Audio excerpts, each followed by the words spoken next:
Eh bien bonjour à tous, bien content de vous retrouver cette semaine encore et je vais vous montrer comment réaliser de succulents pains viennois.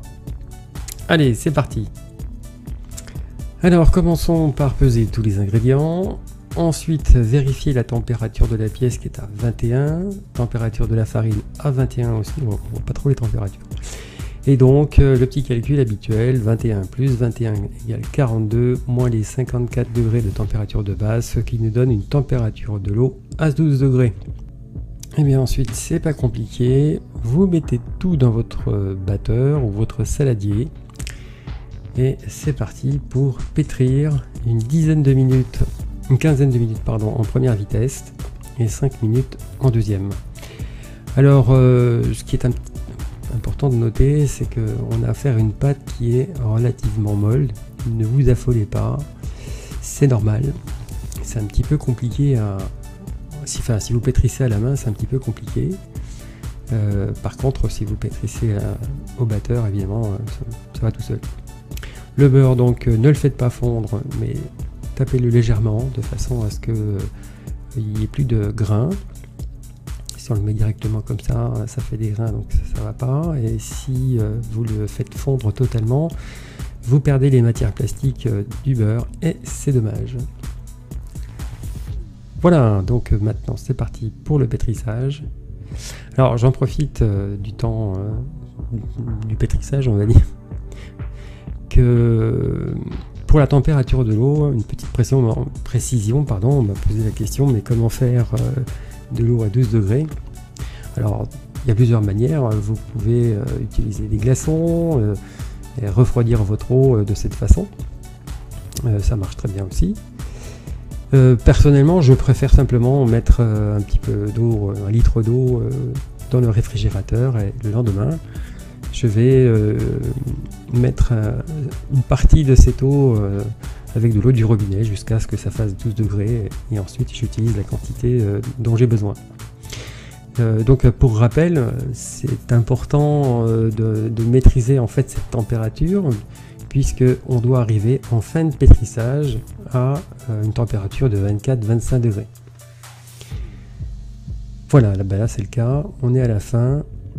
Et vous avez vu que autant au début cette pâte ne collait pas trop, et sur la fin ça colle. Alors ne cherchez pas à décoller spécialement cette pâte, c'est pas pour autant qu'elle n'ait pas de force, elle en a. Même si, alors c'est une pâte souple, les pâtes souples c'est bien, c'est une bonne chose en fait, parce que ça développe beaucoup plus au four. Voilà, je donne très souvent un pliage en 4 parties, donner donc un tour pour que la pâte puisse avoir un petit peu de force. Voilà, et là maintenant vous les laissez pointer, c'est-à-dire vous les laissez tranquilles pendant 50 minutes.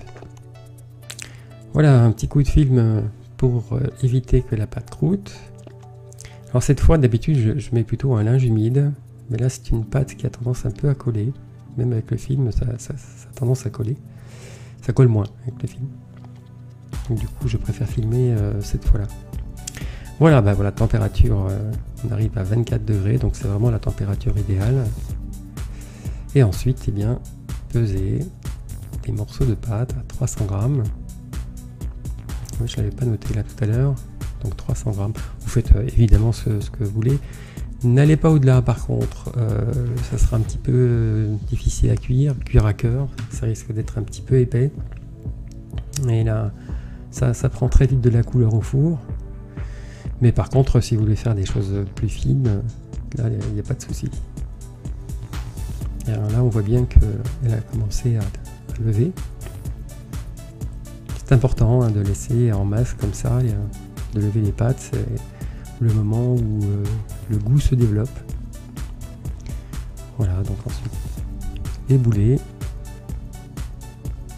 et les laisser détendre une dizaine de minutes de cette façon.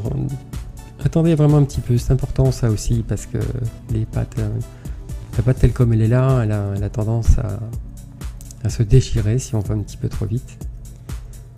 Donc c'est 10 minutes, c'est pas beaucoup, mais c'est utile.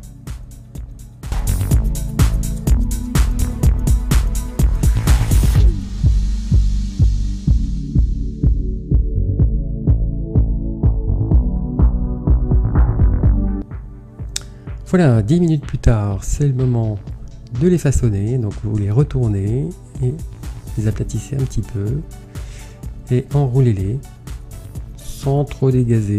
C'est-à-dire, n'insistez pas trop, aplatissez pas à fond. On a besoin des petites bulles qui se sont créées. Par contre, je ne l'ai pas intégralement façonné parce qu'en fait, ça résiste à l'envahisseur, je dirais. C'est-à-dire que c'est assez élastique et je risque de déchirer la pâte. Alors encore une fois, c'est quelque chose qu'il faut éviter, c'est important. Parce que ça développe moins, c'est brusquer les choses et là aussi quand on brusque les choses ça va pas. Donc vous faites simplement le départ, vous les faites tous et une fois que tout est fait, vous revenez. Ça dure de quelques minutes, 2-3 minutes, mais ça suffit en fait pour qu'elles se détendent à nouveau.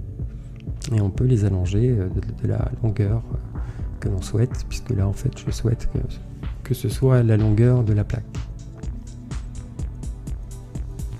Voilà, puis comme c'est une pâte qui est un petit peu molle, encore une fois, même s'il a pris de la force, ça a tendance un petit peu coller. Alors fariner souvent, peu mais souvent. Mettez pas énormément de farine, vous changez les recettes en faisant comme ça. Mais c'est pas le but. Il y a un équilibre à respecter, c'est important pour avoir des recettes qui soient bonnes. Souvent les recettes un petit peu difficiles à manier sont les meilleures. Souvent, c'est pas une règle absolue, mais souvent.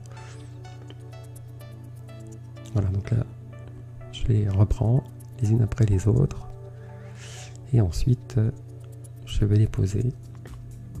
Alors au niveau de l'après, voilà, 50 minutes plus tard, c'est levé.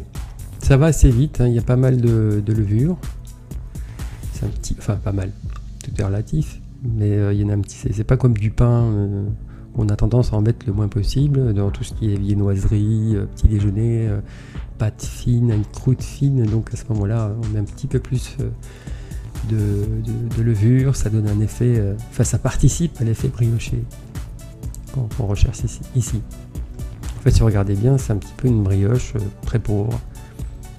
Il y a des œufs, bon là il y en a moins. Le beurre, il y en a beaucoup moins aussi. Donc c'est quelque part une espèce de brioche pauvre, si on peut dire.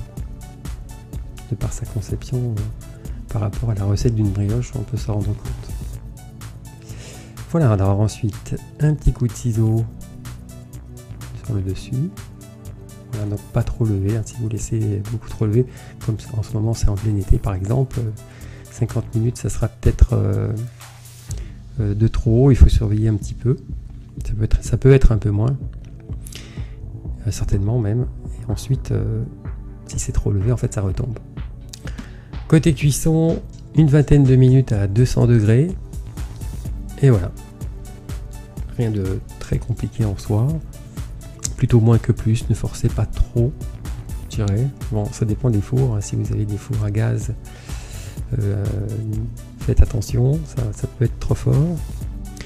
Et ensuite, si vous avez des fours électriques, par contre, là, il n'y a pas de souci.